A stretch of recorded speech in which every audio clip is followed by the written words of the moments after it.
Hello everybody, this is Pascal from Halo semuanya, saya Pascal Lotas dari Neutrality Studies, dan hari ini saya berbicara dengan Profesor Jeffrey Sachs, seorang profesor di Universitas Columbia, penasihat bagi negara dan pemeruh dunia, serta analis yang produktif. Saya yakin Anda semua sudah sangat mengenal beliau. Profesor Sachs, selamat datang kembali. Professor Sachs, welcome back. Bhaskar, längsveribs vid Hayward samt Mekthi. Well, thank you so much for taking the time and maybe before... Terima kasih banyak sudah meluangkan waktu. Mungkin sebelum kita membahas gambaran yang lebih besar, saya ingin mendengar pendapat Anda tentang beberapa isu terkini. Hari ini tanggal 27 Mei 2025, dan negosiasi perdamaian antara, jujur saja, AS dan Rusia sedang berada di titik yang sangat aneh.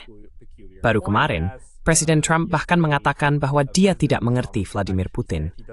Bagaimana mungkin dia membom Kiev? Menurut Anda, bagaimana merisi negosiasi itu saat ini?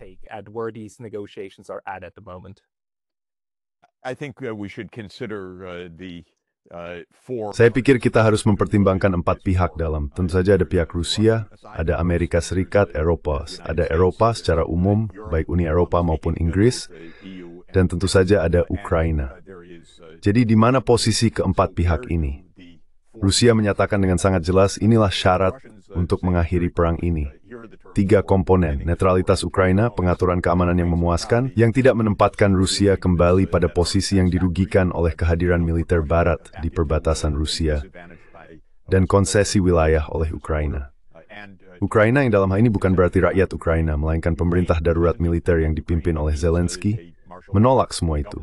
NATO, tidak ada konsesi wilayah, dan tidak ada konsesi kepada Rusia. Jadi mereka tidak menawarkan, bahkan saya harus katakan bahwa rencana perdamaian Ukraina adalah reparasi, Jeren Perang, dan tribunal. Reparations, war crimes tribunals, it's a total victory plan of Ukraine. Ini adalah rencana kemenangan total untuk Ukraina. Amerika Serikat melalui Presiden Amerika Serikat mengatakan, mari kita buat kesepakatan. Ya, netralitas Ukraina, ya beberapa konsesi wilayah, ya, kita akan mencari solusi soal keamanan. Dan posisi antara Trump dan pemerintah Rusia memang tidak persis sama, tapi juga tidak terlalu berbeda secara signifikan. Dengan kata lain, posisi Trump dan Putin cukup dekat, sehingga sebenarnya bisa dicapai sebuah kesepakatan. Namun kita harus memahami bahwa struktur politik Amerika Serikat sendiri terpecah. Jadi Trump tidak memiliki semua kekuasaan, tidak bisa mengambil semua keputusan atau memiliki bobot suara yang mutlak. Kongres bersikap agresif, sangat Rusofobia. Deep State S, artinya CIA, sebagian besar Pentagon dan sebagainya, sangat anti-Rusia. Jadi posisi Trump juga menghadapi banyak oposisi internal di S. A lot of internal US opposition as well. There are supposedly 80 senators or... Konon ada sekitar 10 senator yang diorganisir oleh Lindsey Graham dari Carolina Selatan dan Richard Blumenthal dari Connecticut yang mendorong sanksi keras terhadap Rusia. Ini mewakili faksi garis keras, hancurkan Rusia selama 30 tahun dalam politik AS, dan itu masih berlanjut. Trump belum mengakhiri itu, dia masih menghadapinya. Lalu ada sisi Eropa. Meskipun ada beberapa suara di beberapa negara kecil, terutama Hongaria dan Slovakia, dan banyak partai politik di Eropa yang mengatakan akhiri perang, ini bencana bagi Eropa dan Ukraina. Suara yang dominan, yaitu Starmer di Inggris, Macron di Prancis, Scholz di Jerman, dan Tusk yang disebut 4 masketir di Polandia, mengatakan kami mendukung Ukraina 100%, termasuk tuntutan maksimal Zelensky. Including Zelensky's maximal demands. So what we have is a mess. We don't have... Jadi yang kita hadapi sekarang adalah kekacauan. Kita tidak memiliki proses konvergen yang seharusnya ada. Karena menurut saya garis Putin-Trump bahwa ada akhir yang masuk akal untuk perang ini yang melayani kepentingan Ukraina, Rusia, Eropa, dan Amerika Serikat sebenarnya benar. Dan inti dari kemenangan untuk semua pihak itu adalah netralitas Ukraina. Inilah penyebab perang sejak awal. Upaya AS untuk memperluas NATO, yang secara ironis sebenarnya ditentang secara diam-diam oleh Eropa ketika pertama kali diajukan. Namun sekarang Eropa justru menjadi pendukung utama hal ini karena Zelensky mendukungnya. Namun kita harus memahami bahwa setiap kali kita menyebut Zelensky, kita sedang berbicara semacam kediktatoran. dictatorship. We're talking about military rule of a small group. Kita sedang membicarakan pemerintahan militer oleh sekelompok kecil yang sama sekali tidak diuji terhadap kepentingan nyata rakyat Ukraina, baik melalui pemungutan suara rakyat Ukraina maupun melalui survei opini rakyat Ukraina. Jadi menurut saya, Trump sudah berada di jalur yang benar, tetapi dia mendapat perlawanan dari timnya sendiri oleh orang-orang seperti Jenderal Kellogg, Marco Rubio, dan lainnya yang lebih mewakili arus utama. Bagian Rusofobia dari struktur politik AS, yang memang jadi ciri politik AS selama puluhan tahun bahkan sebelum 1991, setidaknya sejak 1945. AS telah bersikap anti-Soviet dan anti-Rusia, dan Trump belum mampu mengatasi hal itu. And Trump hasn't overcome that. So we're a bit paralyzed except on the battlefield. Jadi kita agak lumpuh kecuali di medan perang, di mana banyak orang tewas, dan Rusia mengambil lebih banyak wilayah. Lalu ada skenario yang benar-benar sayangnya konyol minggu lalu, ketika Ukraina mengirim ratusan drone untuk menyerang Moskow dan kota-kota Rusia lainnya. Dan ketika Rusia membalas, Presiden Amerika Serikat menulis bahwa Putin benar-benar gila. Ini adalah sebuah absurditas. Siapapun yang mundur sejenak dari situasi saat ini, bahkan hanya melihat dalam konteks satu minggu, akan memahami bahwa provokasi datang dari kedua belah pihak. Dan masalah mendasarnya adalah tidak ada kompromi dari pihak Barat. Kecuali apa yang telah coba diajukan Trump, yang ditentang oleh para pemimpin Eropa, ditentang oleh deep state-nya sendiri, dan ditentang oleh sebagian besar kelas politik AS, yang sebenarnya didukung oleh industri militer. Backed class. So all of this means great disappointment. Jadi semua ini berarti kecewaan besar. Trump bisa saja berada di atas angin jika dia konsisten. Dia adalah Presiden Amerika Serikat. Dia memiliki wewenang untuk menentukan kebijakan luar negeri AS. Namun ketika dia memposting sesuatu seperti Putin benar-benar gila, seperti yang dia lakukan dalam 24 jam terakhir, ini bukan hanya aneh, tapi juga sangat menyedihkan dan mengkhawatirkan. Karena menunjukkan betapa mudahnya pihak yang suka mengobarkan perang di Barat untuk terus melanjutkan kampanye anti-Rusia yang sudah berlangsung selama 30 tahun.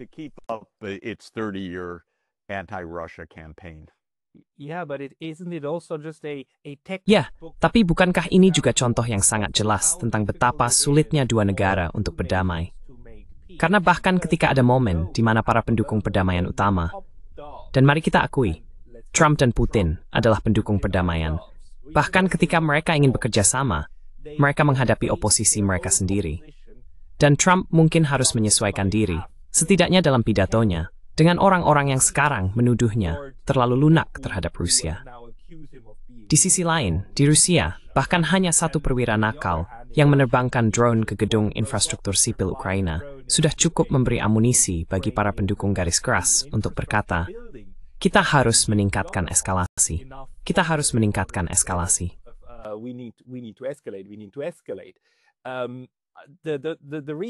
Alasan mengapa saya pikir Vladimir Putin memberikan pidato pada pukul 2.30 pagi, di mana ia mengusulkan perjanjian Istanbul, adalah untuk memastikan bahwa orang-orang Eropa sudah tidur sementara, orang Amerika masih terjaga, agar bisa mengesampingkan Eropa, yang juga bersikap keras dan ingin melanjutkan perang.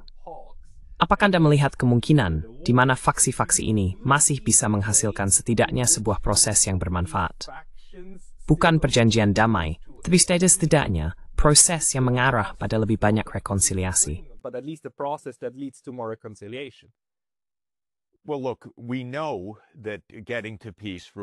Begini, kita tahu bahwa mencapai perdamaian membutuhkan keahlian.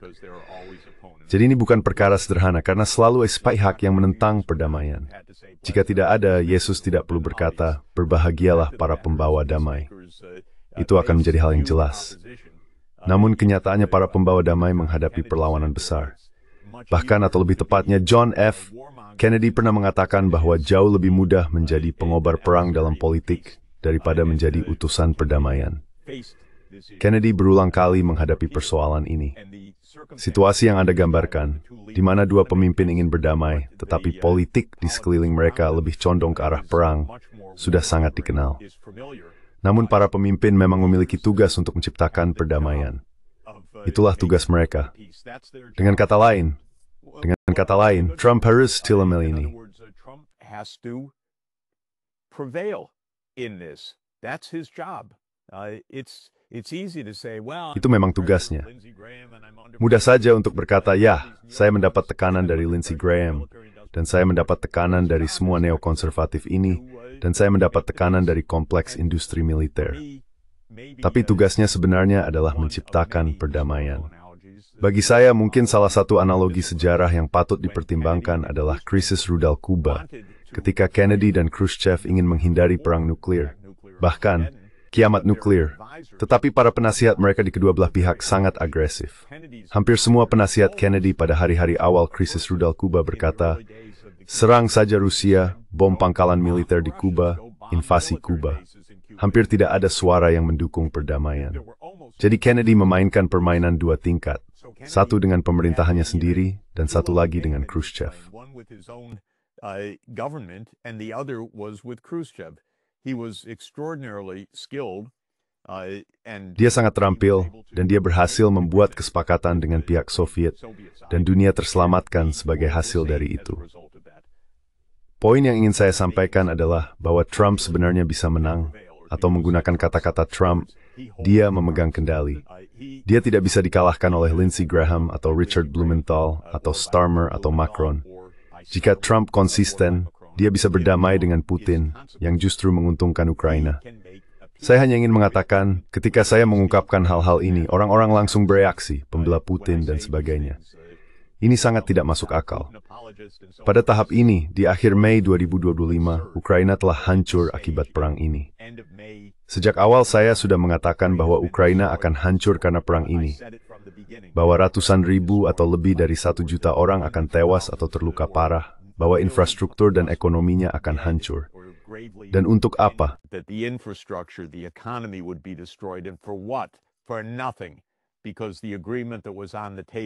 Untuk apa? Karena kesepakatan yang ada di meja pada April 2022 dalam proses Istanbul jauh lebih baik daripada apa yang akan didapatkan Ukraina sekarang. Dan kesepakatan yang ada di meja pada Desember 2021 yang Presiden Putin ajukan kepada Biden, yang menurut saya adalah salah satu presiden kita yang paling tidak kompeten, jauh lebih baik daripada apa yang ada di meja saat ini. Jadi ini bukan soal menjadi pembela Putin. Ini tentang fakta dasar, Pascal, yang ingin saya tegaskan dengan kuat.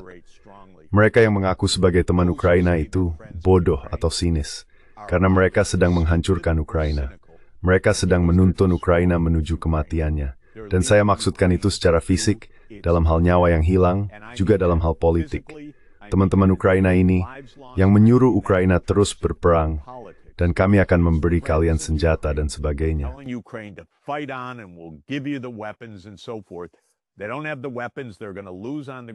Mereka tidak memiliki senjata. Mereka akan kalah di darat dan mereka akan kehilangan negara mereka. Saya akan menempatkan Biden sebagai teman besar Ukraina, sebagai orang yang paling banyak menyebabkan kehancuran. Tapi kemudian saya akan menempatkan Inggris dalam deretan panjang kebodohan yang tak berujung, harus saya akui. Saya tidak tahan menonton geopolitik Inggris, karena itu adalah nostalgia sinisme imperial setiap hari. Padahal mereka sudah tidak punya imperium lagi. Tapi mereka masih punya sinisme dan masih punya nostalgia dan menyuruh Ukraina terus berperang, seolah itu olehnya remah untuk Ukraina. Intilah bagi small, Trump bisa membuat kesepakatan. Trump bisa mengakhiri perang ini.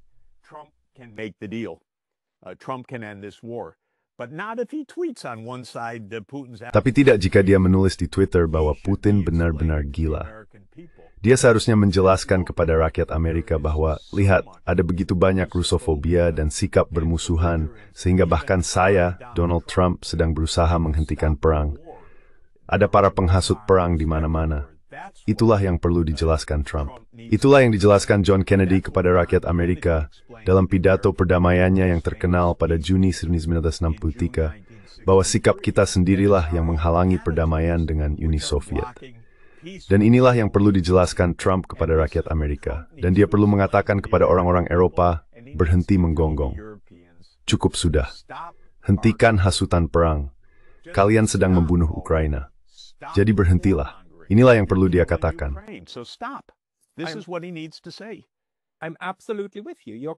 Saya sepenuhnya setuju dengan Anda. Anda benar sekali.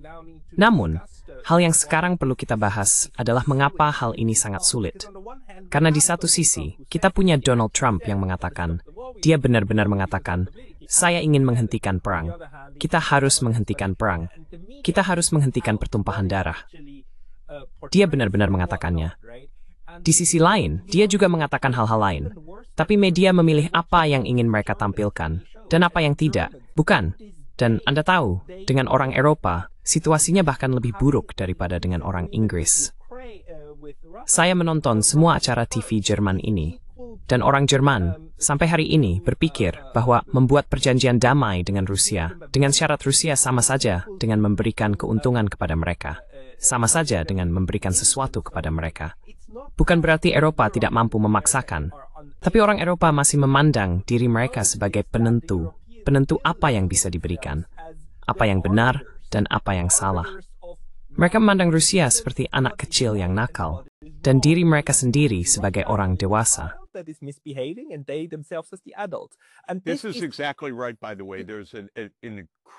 Ini benar sekali omong-omong. Ada anakronisme ide yang luar biasa. Lagi pula, menurut saya, orang Inggris itu mengejutkan. Mereka kehilangan imperium 80 tahun yang lalu. Bisa kalian berhenti saja. Tapi mereka tidak paham itu. Ini seperti sketsa Monty Python di mana seorang ksatria dipotong kedua lengannya dan kedua kakinya, dan semuanya baik-baik saja dan dia akan terus bertarung.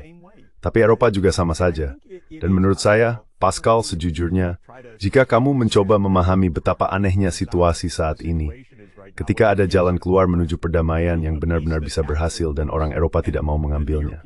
Ini adalah pola pikir dominasi yang sangat dalam dan sudah ada selama ratusan tahun yang masih bertahan.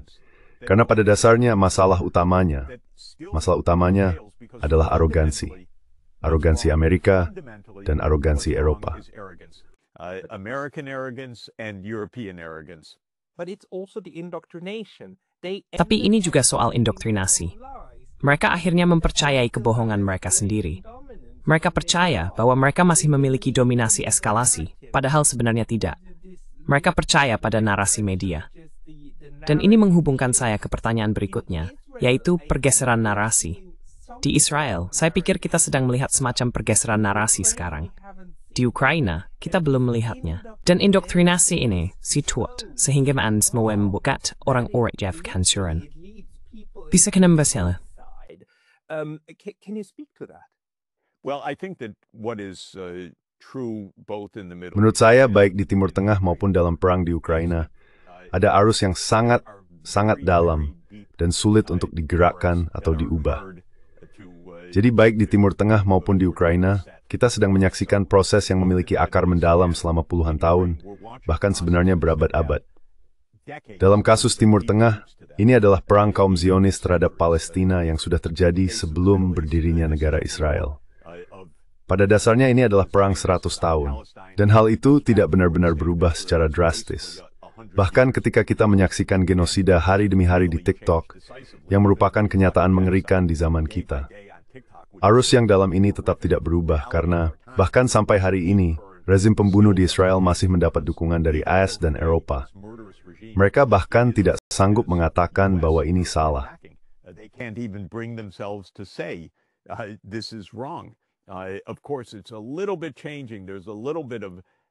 Tentu saja ada sedikit perubahan, ada sedikit pergeseran. Tapi ya Tuhan, kita sudah bertahun-tahun menyaksikan penghancuran Gaza, pembantaian massal yang sedang terjadi, dan mereka tidak bisa menemukan kata-kata karena ini adalah proyek kolonial yang sudah berusia lebih dari 100 tahun dan sangat mendalam. Ini sangat mengakar dan sangat menjadi bagian dari politik Eropa dan AS. Ini sangat menjadi bagian dari narasi, retorika, dan propaganda. Ketika berbicara tentang Ukraina dan Rusia, pada dasarnya sama saja. Rusofobia sangat tertanam dalam. Di Inggris, rusofobia sekitar 105 tahun, sejak sekitar tahun 1940. Sejak saat itu, dengan pengecualian, dan bahkan pengecualian sebagian, sehingga 1945, Inggris sangat rusofobik. Britain has been rabidly Russophobic. And that is during the Tsarist period. Dan itu terjadi selama periode Tsar, periode Bolshevik, periode Soviet, dan periode pasca-Soviet. Itu sebenarnya tidak bergantung pada rezim Rusia, dan tentu saja bukan soal komunisme. Ini tentang Rusia. Dan ini sudah berlangsung lama. Itulah sebabnya kita pernah mengalami Perang Crimea. Itulah sebabnya Inggris mengalami banyak bencana ekspedisi. Inggris memandang Rusia sebagai pesaing kekaisaran Inggris sesederhana itu. Dan mereka masih memandang Rusia seperti itu. Starmer, Boris Johnson dan Irmithiem berpikir mereka adalah Lord Palmerston atau Laksamana Nelson atau Usai imbun ke kekuopa dan menyemat ke Eropa dari kekuop sesar ini. Saving Europe from this massive power, and it's so anachronistic. Dan ini sangat anakronistik, penuh propaganda dan klise, tetapi tetap saja diulang-ulang. Jadi menurut saya yang kita lihat adalah betapa sulitnya melepaskan diri dari masa lalu.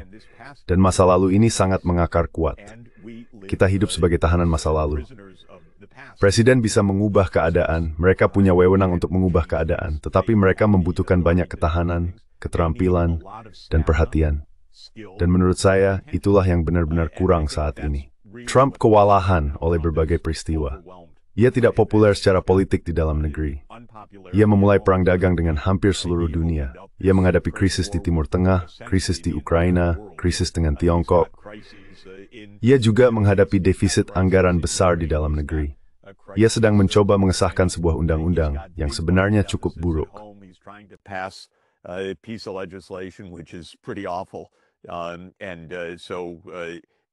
Jadi jika ini lolos, itu akan lolos dengan selisih 1 atau 2 suara. Karena ini adalah semacam program anggaran oligarkis yang pro-kaya, yang tidak didukung oleh masyarakat luas, dan yang terus memberikan keringanan pajak bagi orang kaya, dengan memotong manfaat kesehatan bagi warga Amerika termiskin. Jadi rentang perhatian Trump terhadap hal ini sangat-sangat kecil, dan timnya kecil serta terpecah. Jadi mereka sebenarnya seperti berjalan tanpa rencana. Kebijakan-kebijakan ini tidak direncanakan dengan matang. Ini adalah improvisasi, dari jam ke jam, dan improvisasi dari sistem yang sudah kelebihan beban. Itulah sebabnya Anda melihat berubah setiap jam, tergantung siapa yang mendekatinya, penasihat mana, siapa yang membuat cuitan-cuitan ini. Dunia ini hampir tidak berada di tangan yang stabil dimanapun.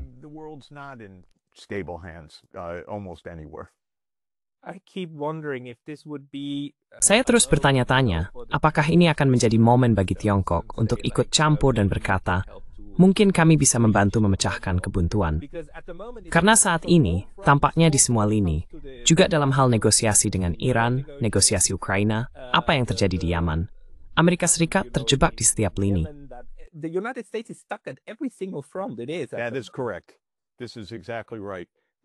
Benar, itu memang benar.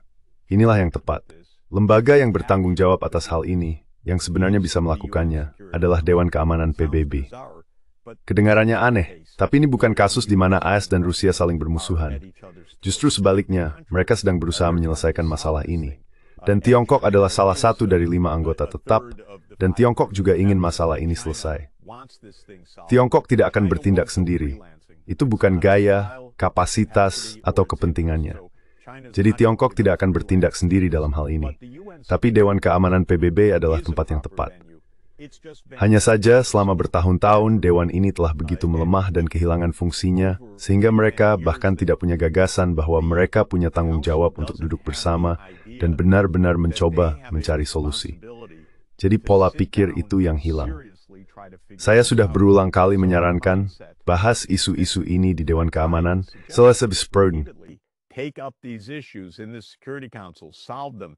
It's good that you have Russia, the US, China. Bagus bahwa ada Rusia, AS, Tiongkok, serta Inggris dan Prancis.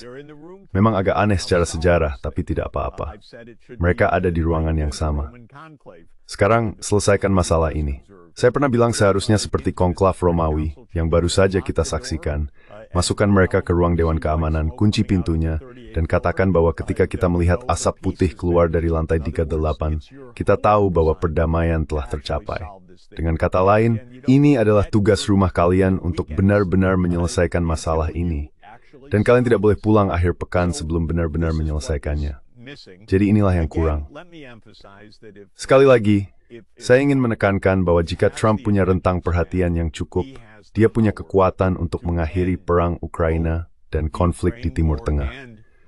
Alasannya adalah karena pada akhirnya Ukraina sepenuhnya bergantung pada AS. Israel sepenuhnya bergantung pada Amerika Serikat. Israel depends entirely on the United States. This is just a hard fact. Ini adalah fakta yang sulit dibantah. Starmer, Macron, dan yang lainnya bisa saja berkoar-koar tentang betapa kuat dan hebatnya Eropa dan bahwa mereka akan mengisi kekosongan jika AS tidak bertindak. Tapi mereka tidak bisa, dan mereka juga tidak akan melakukannya. Jadi yang mereka coba lakukan adalah membawa Trump kembali ke dalam lingkaran. Dan mereka cukup berhasil karena Trump dikelilingi oleh orang-orang yang berkata, Putin adalah musuhmu. Putin adalah musuhmu. Dan dia tidak punya waktu, dia butuh dukungan suara untuk hal-hal lain. Dia juga sedang menghadapi banyak krisis. Jadi menurut saya, ini soal keterampilan, ini soal rentang perhatian, ini soal tekad dan ketekunan. Tapi sebenarnya, Trump bisa saja menciptakan perdamaian baik di Ukraina maupun di Israel. Karena AS adalah pemain kunci yang membuat perang di kedua tempat itu terus berlangsung.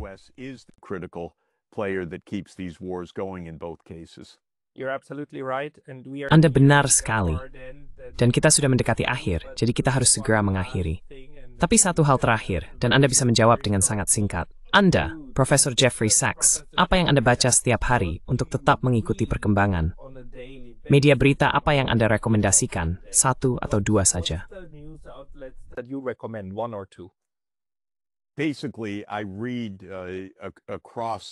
Pada dasarnya saya membaca dari semua sumber, koran Tiongkok, koran Rusia, koran AS, koran Eropa, dan saya beruntung bisa berbicara dengan banyak orang karena saya bekerja di lingkaran diplomatik untuk PBB. Jadi setiap hari, saya berbicara dengan orang-orang dari berbagai belahan dunia. Kenyataannya, jika Anda hanya mengandalkan liputan nasional sendiri, itu sia-sia. Media arus utama AS hampir tidak lain hanyalah propaganda. The New York Times, Anda membutuhkan orang yang hiburan, tapi bukan untuk mencari fakta. Itu mendegrok hal-hal. Mereka sama sekali tidak meliput berita-berita ini dengan akurat. Dan mengabaikan tidak sedar bahwa tidak akuratnya, bro. Tetapi tidak serga semua opininya agenda tertentu. Rely on unnamed sources that have agendas, and then they naively repeat these agendas. Lalu mereka dengan naif mengulangi agenda-agenda ini. Atau mungkin sebenarnya tidak begitu naif. Namun satu-satunya cara untuk menemukan kebenaran adalah dengan melakukan triangulasi. Artinya, Anda mencoba memahami suatu isu dari banyak sudut pandang dan mendengarkan berbagai perspektif. Tentu saja, cara kerja media dan dunia digital kita saat ini memungkinkan Anda hanya mendengarkan apa yang ingin Anda dengar. Setiap orang punya saluran favoritnya sendiri, dan maatitit medidrista dapat iniin. We are in a towarding, film dod ringing jaris nelam, ang sigim de regbray sa mabis perspective. Realities is to hear the multiple perspectives. It's also, by the way, why diplomacy is... Ngomong-ngomong, inilah juga alasan mengapa diplomasi itu sangat penting. Dan yang saya maksud dengan diplomasi adalah benar-benar duduk bersama dan berbicara dengan pihak lain. Jadi untuk menyimpulkan, saya ingin mengatakan bahwa jika Anda ingin tahu betapa menyedihkannya Eropa, dan saya maksud menyedihkan dalam hal seni bernegaranya, sudah bertahun-tahun tidak ada pemimpin Eropa yang berbicara dengan Putin secara serius, dan mereka bahkan tidak menyadari bahwa itulah yang seharusnya mereka lakukan. Mereka malah mengadakan pertemuan ke-100 atau ke-1000 dengan Zelensky hanya untuk sesi foto, biasanya dengan cara yang konyol. Tetapi mereka tidak menghubungi rekan-rekan Rusia mereka untuk berkata, mari kita cari jalan keluar. Menurut saya, hal itu saja sudah menjadi bukti betapa menyedihkannya seni bernegara Eropa saat ini. Sangat benar. Profesor Sachs, Sachs reswap after you coin. Swalat there is the word. Sampai jumpa.